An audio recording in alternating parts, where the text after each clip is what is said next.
Everyone welcome back.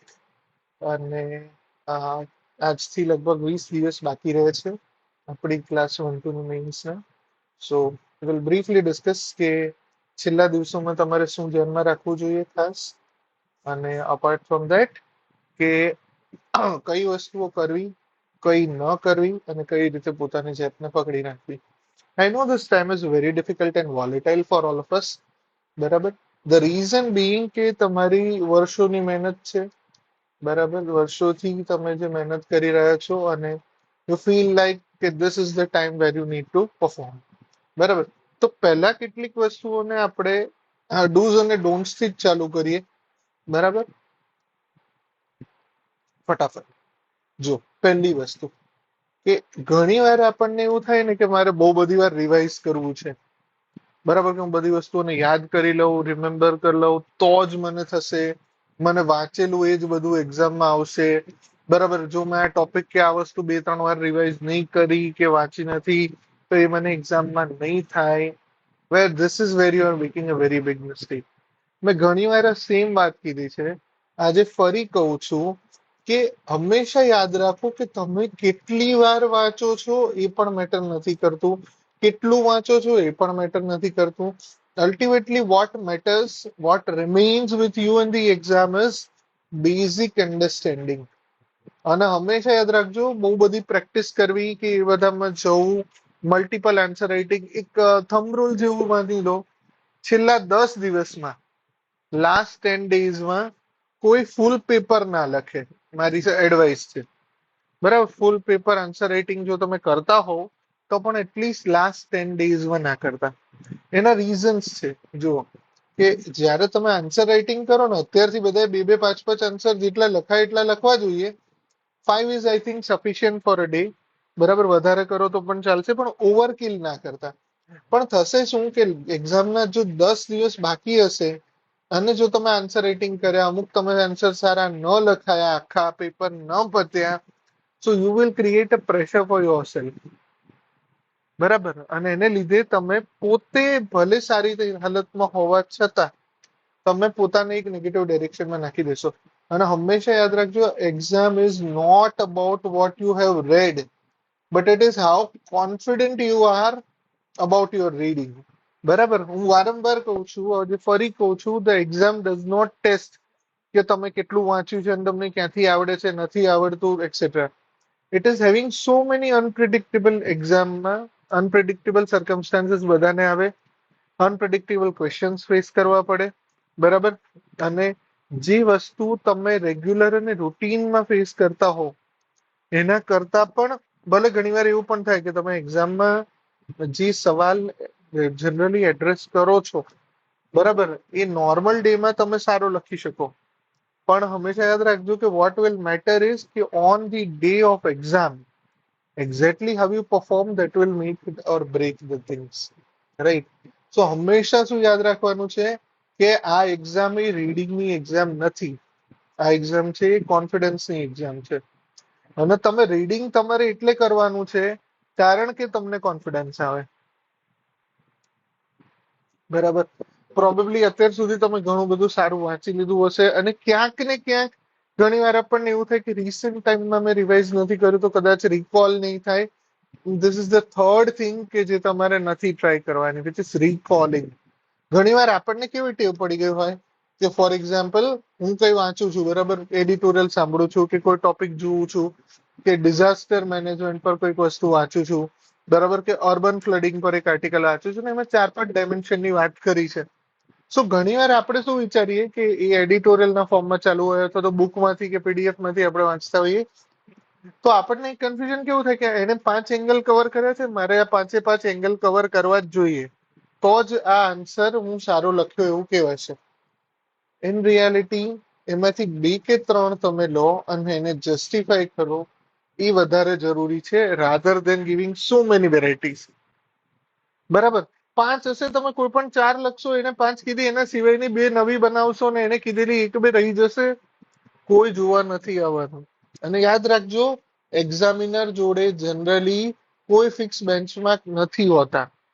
હતા હશે, આપણને કોઈ આઈડિયા નથી, પણ ultimately they are so genuinely literate person કે જેમને ખબર છે, બરાબર, દે આર અવેર્ડ વન, અને એ લોકો એટલા ઓપન માઇન્ડેડ હોય છે, બરાબર, કે તમારા આન્સર્સ ને તમારા મેરિટ્સ પર ચેક કરવામાં આવશે. બરાબર. પછી ઘણી વાર આપણે એવું વિચારે કે હું તો દર વખતે લખું છું પણ મારા જ આન્સર ખરાબ ચેક થાય છે બીજા બધાના સારા થાય છે. તો એકવાર એનાથી ઊંધું પણ થઈ શકે, રાઈટ? જે પ્રોબેબિલિટી કદાચ તમારી અગેન્સ્ટમાં જતી હોય, તમે 2 માર્ક 3 માર્ક 5 માર્ક થી રહી જતા હોય, બરાબર, આ વખતે કદાચ તમારા ફેવરમાં આવશે. Ultimately what will matter is that કે તમે શાંતિથી એ એક્ઝામના 3 અવર્સમાં પોતાને હોલ્ડ કરી રાખો. બને ત્યાં સુધી આવી સ્ટ્રેટેજી વાપરી શકાય કે one question at a time, each question ને ઇક્વલ ટાઈમ આપો. Now this is very difficult to do, બરાબર. ઈચ ક્વેશ્ચન ને સમાન ટાઈમ આપો. પછી હું સબ્જેક્ટ સ્પેસિફિક પણ વાત કરું છું. જો એક ક્વેશ્ચન ટાઈમ એટલે ફોર એક્ઝામ્પલ જીએસ છે, એમાં 15 ક્વેશ્ચન આયા, રાઈટ? હવે ઓનેસ્ટલી રિક્વાયરમેન્ટ મેં વારંવાર કીધી છે, 3 કલાક છે, સો દર કલાકે 5 ક્વેશ્ચન થઈ જવા જોઈએ, અને ધેટ મીન્સ કે દર 12 મિનિટે એક ક્વેશ્ચન થઈ જવું જોઈએ. Whether you like it or not, કોઈ પણ પ્રશ્નને 12 મિનિટ થી વધારે આપવાનો વધારે મતલબ થતો નથી. કેમ કે એનાથી થશે શું, જે ક્વેશ્ચન તમને લાગે કે તમને આવડે છે એ તમે આમ પણ સારો લખવાનો છો, એને 5 મિનિટ વધારે આપીને તમે વધારે સારું નથી લખી શકવાના. પણ જે ક્વેશ્ચન નથી આવડતો, જેમાં તમને કઈ નથી ખબર, કદાચ એને તમે જો 12 મિનિટનો ટાઈમ આપ્યો, યુ માઇટ કમ અપ. અને અગેન આ ક્યારે હેલ્પ કરશે તમને, જ્યારે તમે બેઝિક્સ થી કોન્સેપ્ટ્સને સમજ્યા હશો ને, તો તમને અહીંયા બહુ જ મોટો ફાયદો થશે. કારણ કે એ ટાઈમે તમે આરામથી વસ્તુઓને ટેકલ કરી શકશો. સમજાય છે? I hope you are getting this, right? તો આ એક વસ્તુ બહુ ઇમ્પોર્ટન્ટ છે કે તમે જ્યારે વસ્તુને બેઝિક થી યાદ રાખી છે, સમજી છે, બરાબર, ફોરગેટ અબાઉટ આઉટકમ્સ, તો એ 12 મિનિટનો તમે પોતાને જસ્ટિફાઈડ ટાઈમ આપો. You will be surprise to know how good you are. ઠીક છે? પછી બીજી વસ્તુ કે દરેક ક્વેશ્ચનને, હું તો કહું ને, પેપરને આખું પહેલા સ્કેન કરવાની ટેવ છોડી દો. ઘણીવાર આપણને એવી ટેવ હોય છે ને, સ્કૂલિંગમાં ને બધા આપણે બોર્ડ એક્ઝામમાં આ બધા કરીએ, કે જેમાં આપણે પહેલા ગમતો પ્રશ્ન લખીએ છીએ. I think this approach can be avoided, can be, હા, સબ્જેક્ટિવ છે, પણ મારા હિસાબે એનો ફાયદો શું છે કે ધારો કે મારે 15 ક્વેશ્ચન આવે છે, મારે ગમે કે ના ગમે દરેક ક્વેશ્ચન લખવાનો મેન્ડેટરી છે. કોઈ પણ ક્વેશ્ચનના ઓપ્શનમાં કશું છે નહીં. So why I am looking 2 3 5 questions ahead? એનાથી શું થશે, તમે ફોર એક્ઝામ્પલ બીજો ક્વેશ્ચન છે, તમે ધારો કે ઇવન 3 જ ક્વેશ્ચન કે 4 5 જ ક્વેશ્ચનનું ડેમો આપીને સમજાવો. 5 ક્વેશ્ચન હતા. એક સિચ્યુએશન એવી છે કે જેમાં તમે પહેલો ક્વેશ્ચન વાંચી અને 12 મિનિટમાં લખી દો છો, then you are reading the next question અને 12 મિનિટમાં લખી દો છો. બીજો એક એવો એપ્રોચ છે કે જેમાં તમે બધું જ પેપરમાંથી વાંચી જાઓ છો, અને પછી તમને ખબર પડે ઓકે મને બીજો આવડે છે, ચોથો આવડે છે, પાંચમો ને છઠ્ઠોમાં થોડું ઘણું ઓકે છું. હવે અહીંયા શું થયું, તમે જાતે પોતાનું ગ્રેડિંગ કરી દીધું, અને જાતે પોતે પેલા કેટલુંક એક્સેપ્ટ કરી લીધું કે મને અમુક આવડે છે ને અમુક નથી આવડતું. તમે આ કોન્શિયસલી કરો કે ના કરો, this all goes break into your head. તમારા મગજના બેકએન્ડમાં પ્રોસેસિંગ ચાલુ થઈ ગયું. જેવો તમે ક્વેશ્ચન વાંચશો એટલે તમારું ઇમિડિયેટ રિએક્શન એક રજીસ્ટર થઈ જાય, એ સ્વાભાવિક છે. પણ એની ઇફેક્ટ જે છે એ આપણા માટે ડિઝાયરેબલ નથી. કેમ ડિઝાયરેબલ નથી? કારણ કે હવે તમે વિચારશો કે નહીં નહીં, આને હું ઓછો ટાઈમ આપીશ, આ મને આવડે છે ને તો આને હું સારી રીતે લખી દઉં. So you might end up giving it 15 20 minutes 18 minutes time તમે આપી દો, 14 મિનિટનો ટાઈમ આપી દો. હવે થશે શું, બાકીના ક્વેશ્ચન કે જેમાં તમે થોડા કદાચ અનકમ્ફર્ટેબલ હતા, એ તમને નથી આવડતા એવો ફિયર જતો રહ્યો, એટલે આ ફિયર ગયો મગજમાં. એટલે હવે તમે જ્યારે જે આવડે છે એ ક્વેશ્ચન લખશો, એમાં પણ તમે નેગેટિવ થઈ જશો. બીજી બાજુ બેકમાં ચાલશે, યાર મને નથી આવડતું, બીજાને કદાચ આવડતું હશે, આ મટીરિયલમાં તો વાંચી લેવાનું હતું, પેલું કરી લેવાનું હતું ને. All these things will begin to go in your head. The last thing which you want to happen is this. બરાબર? આ ભૂલથી પણ ન થવું જોઈએ. સો સારામાં સારો રસ્તો શું છે? somehow મારી લાસ્ટ એક્ઝામ જેમાં સિલેક્શન થયું, this is exactly the approach which I did. Question વાંચો ને લખી દો. આવડે ના આવડે ઇરિલેવન્ટ છે. 12 મિનિટ છે, ક્વેશ્ચન અટેન્ડ કરવું મેન્ડેટરી છે, ગીવ 12 મિનિટ્સ. દર કલાક પતે ચેક કરી લો, એકાદ 2 મિનિટ આગી પાછી હોય તો ચાલશે.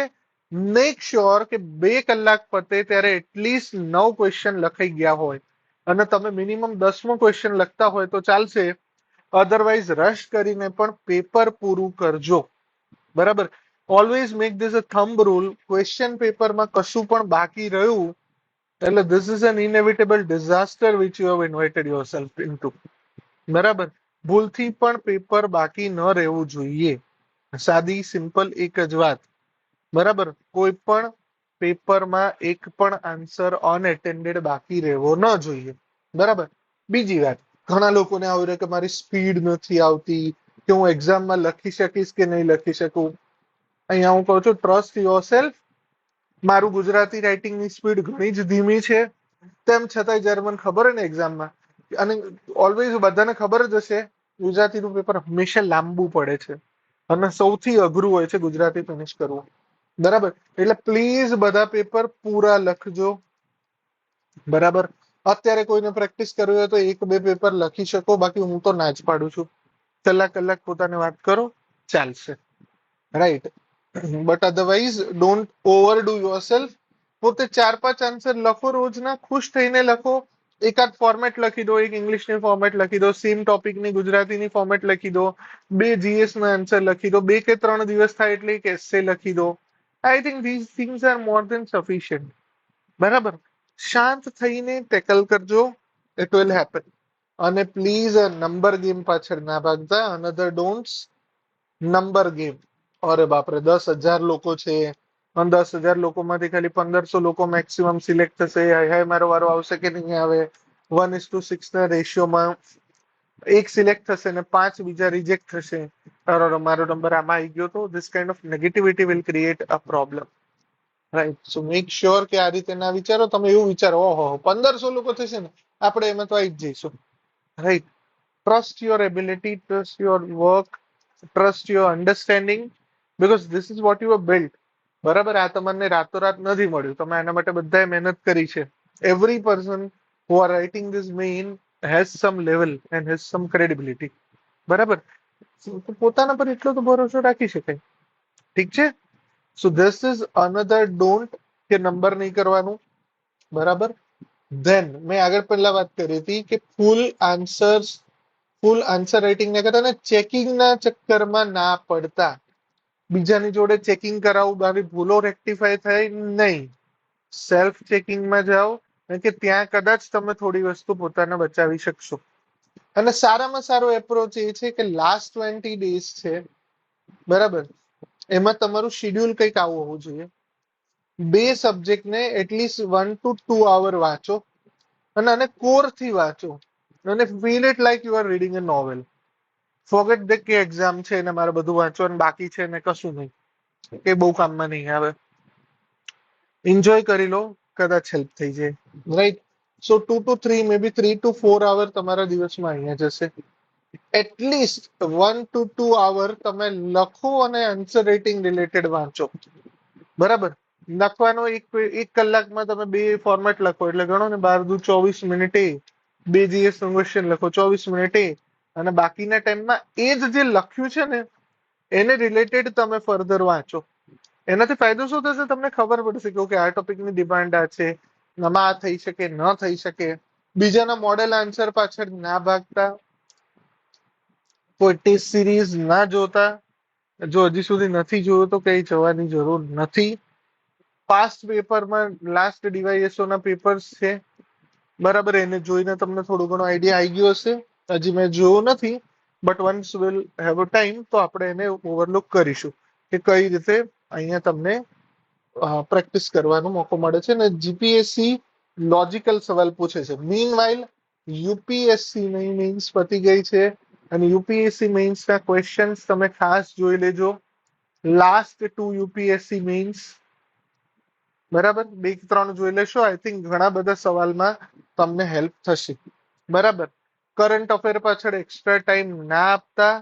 કરંટ અફેર એટલું બધું વેટેજ નથી ધરાવતું, અને જે તમે રેગ્યુલર હશો તો તમારી જોડે સફિશિયન્ટ નોલેજ ઓલરેડી છે જ. બરાબર. સો ઓવરકિલ કઈ નથી કરવાનું, ના આન્સર રાઇટિંગમાં ના રીડિંગમાં. અને best thing which you have to do is relax and rest. છેલ્લા 10 દિવસ થોડો આરામ કરજો, થોડા રિલેક્સ રહેજો, ગમતા કામો કરજો. બરાબર. Enjoy. And feel privilege, feel lucky કે તમે આ એક્ઝામ લખવાના છો. બરાબર.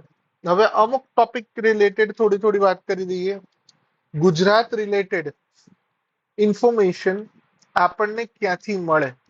બરાબર, ગુજરાતની જીઓગ્રાફી છે, ગુજરાતનું કરંટ અફેર્સ છે, આ બધા માટે છે ને આપણે ગુજરાતનું ટ્વિટર હેન્ડલ અથવા તો ગુજરાત ઇન્ફોર્મેશન અને ગુજરાત મેગેઝિન, ગુજરાત પાક્ષિક જે આવે છે, આઈ think this is the most reliable source કે જે તમને ગુજરાત રિલેટેડ ઇન્ફોર્મેશન બહુ એક્યુરેટલી આપે છે. બરાબર, તો અહીંયા એક તમે કરી લેજો. અને જો ભૂગોળ જોવી હોય તો ગુજરાતની ભૂગોળ બાય મંજુલાબેન દવે, એનું પહેલું ચેપ્ટર ખાલી વાંચી લેજો. ફર્સ્ટ ચેપ્ટર અને બીજા બધા ચેપ્ટરના ખાલી ટાઇટલો અને એના પત્તા ફેરવી લેશો ને, મે બી ઇન 1 to 2 hours તમારું આખું ગુજરાત કવર થઈ જશે. બહુ જ સરસ છે. પહેલું ચેપ્ટર તમે શાંતિથી વાંચજો. બહુ લાંબુ છે, મે બી 30-40 પેજીસનું છે, પણ તમારું આખું જીઓગ્રાફી ગુજરાતનું જે પણ તમારી જરૂર છે એ પૂરતું કવર થઈ જશે. બરાબર, ગુજરાતનું જીઓગ્રાફી આપણને ઇંગ્લિશમાં નથી મળતું. કોઈ સારા સોર્સ ઇંગ્લિશ માટે અવેલેબલ નથી. સો ઇવન ઇફ તમે ગુજરાતી મીડિયમમાં આન્સર નથી લખવાના, સ્ટીલ ગુજરાતીમાં વાંચવામાં કંઈ ખોટું નથી. અને always remember, official government source વાંચશો તો એ વધારે સારું રહેશે રાધર દેન એની અધર પ્રાઇવેટ પબ્લિકેશન્સ. ઠીક છે, આ એક વાત થઈ. બીજી એક વાત એ થઈ કે ઘણી બધી વાર આપણા મગજમાં એવું હોય કે આજે કોઈ ચુકાદો છે, બરાબર, અને કોઈ જજમેન્ટ આવશે, કદાચ એક્ઝામ ડિલે થશે, ટાઈમે લેવાશે કે કેમ. ઓલવેઝ રિમેમ્બર, ટાસ્ક સેપરેશન કરો. બરાબર, હું પોતે પણ ઘણી વાર કન્ફ્યુઝ થઉં છું, પણ this is what we all are required to do. કેટલીક વસ્તુ છે કે જે મારા હાથમાં છે ને જે મારે કંટ્રોલ કરવાની છે, તો I will do only those things કે જે મારે કરવાની છે. I cannot dictate my terms on GPSC and GPSC will act as per my whims and wishes. No, it will act in the way it will act. So જે parameter તમારા હાથમાં નથી, કંટ્રોલમાં નથી, એને કંટ્રોલ ના કરતા. ઠીક છે, જવા દો, રિલેક્સ, એક્સેપ્ટ કરો, જેમ છે એમ હશે, એમાં કોઈ નુકસાન નથી. ઠીક છે. સો કોઈ એક્ઝામ ડિલે થવાની એવી અફવાઓ કે કંઈ પણ આવે નથી થવાની. બરાબર, don't worry, rest assured, exam સારી જ જશે. અને અલ્ટિમેટલી પોતાની જોડે બકઅપ કરતા રહો પોતાને. બરાબર, તમે પોતાને રેડી કરો, તમે પોતાને જોડે ખુશ રહો. બરાબર, એ વધારે ઇમ્પોર્ટન્ટ છે. બરાબર, રાધર દેન કે હું બધું વાંચી લઉં તો જ સારું આન્સર જશે, એવું કશું હોતું નથી. Answers are good if you write with good mindset. બરાબર, બાકી ગુજરાતી ઇન લેંગ્વેજ બહુ ટફ છે જનરલી. એના ગ્રામર ને એ બધામાં જેટલા માર્ક્સ આવે તો એ સારું. બરાબર, બાકી નહીં આવે તો પણ કઈ બહુ વાંધો નથી, પ્રોવાઇડેડ તમે બીજા પેપરમાં સારા હોવા જોઈએ. English is a must. 80-85 નો સ્કોર તમારે સમહાઉ લાવવો જ પડશે. બરાબર, that will have great advantages. બરાબર, અને બાકી GS1 મેં કીધું છે મોર ઓર લેસ સનમ બેવફા ટાઈપ છે. એમાં હિસ્ટ્રી અને કલ્ચર ગમે ત્યાંથી સવાલ લઈ આવે છે, તો એના પર બહુ કઈ કેપિટલાઇઝ નહીં કરતા. GS2 and 3, this is where your score has to be 70 up. બરાબર, તો તમને એક સારો એવો ચાન્સ મળશે. અહીંયા 60+ હોવું જોઈએ. ખાસ કરીને એસે પર મેં ઘણા સેશન લીધા છે. એકાદ એસે ના ટોપિક પર આપણે ફરી ડિસ્કસ કરીશું, કોઈ યુપીએસસી નો ટોપિક લઈને. મે બી કાલે આપણે એક લાઈવ એસે નું ડિસ્કશન કરીશું કે જેમાં આપણે એસે નો ક્વેશ્ચન લઈ, હમણાં પૂછાયો હોય એવો, એને લાઈવ ટેકલ કરીશું કે ઓકે ચલો આ ક્વેશ્ચન છે, એનું સ્ટ્રક્ચર કઈ રીતે બને, એમાં કઈ રીતે ઇન્ટ્રો બનાવાય, અને કઈ રીતે બોડી બનાવાય, બરાબર, અને કઈ રીતે કન્ક્લુડ કરાય. ઠીક છે. So that things are being covered. બરાબર, બાકી ઘણું બધું ઓલરેડી છે, તમે એને જોઈ લેજો. Always stay confident because this is an exam. Always remember, the exam is of confidence. The exam તમે સારા કોન્ફિડન્સથી લખશો પછી આપોઆપ તમારા ફેવરમાં વસ્તુઓ જશે. બરાબર, તો હાર્ડવર્ક કર્યું છે, પોતાના પર ભરોસો રાખજો, ડોન્ટ વરી. બરાબર, બધું સરસ જશે. આટલું બધું કરવા પછી સારું પેપર જાય છે. બરાબર, અને એવરીથિંગ હેઝ અ રીઝન. બરાબર, હેઝ અ રીઝન. સો તમારા માટે જે પણ થશે ઓલવેઝ કન્સિડર તમારા સારા માટે જ થશે. ઠીક છે? Your task is very simple. Stay focused and enjoy. If you have done that, you have done everything. ઠીક છે? So what shall we do now? We'll keep the recording till this point, right? અને hopefully તમારી જે basic queries છે એ solve થઈ જશે. તમને થોડી ઘણી મજા આવી હશે. So with that, we conclude today's session. Keep learning, keep enjoying. Bye bye. Take care.